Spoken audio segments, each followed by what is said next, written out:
real quick about Washington's defense. I don't think Niner fans know the first thing about Washington. And I didn't know that much about Washington until I started studying this week. And what I noticed is their defense is serious.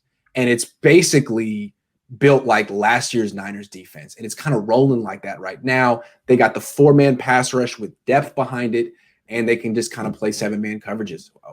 How big of a test to the Niners offense does it have this week? Yeah, if Nick Mullins doesn't move in this game, he's going to get he might get put into the hospital the way CJ Beathard was taking hits in 2017, because their pass rush is serious. They have 8 guys or 7 guys that come off.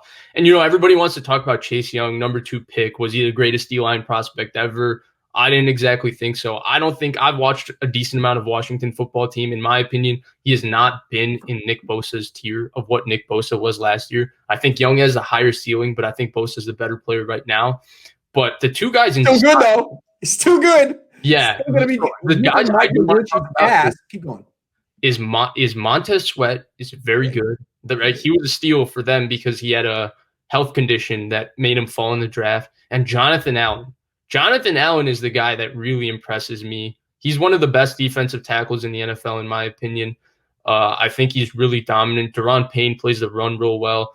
When you've got Ryan Kerrigan coming off your bench, same with Matt Ioannidis, you've got something working there. So their defensive line is serious. And when you've got a good D-line, you've got a chance in any football game. So that's why this game is going to be a lot closer. I do think that this is going to be a Deebo Samuel heavy game. I think Shanahan is going to make sure that they're going to do 2 things to me. I think they're going to be very variable with when they snap the ball. So they're going to come quick sometimes. They're going to go fat. They're going to go slow sometimes. They're not going to let those guys tee off. And 2, they're going to give them a lot of window dressing, a lot of misdirection, so that they're not just playing fast and coming up the field. And I think the game is going to be Deebo Samuel centric, and that's why I think the Niners will have a good shot against this defense. It's got to be. If they don't get the ball to Deebo Samuel 10 times, I don't see how they win the game.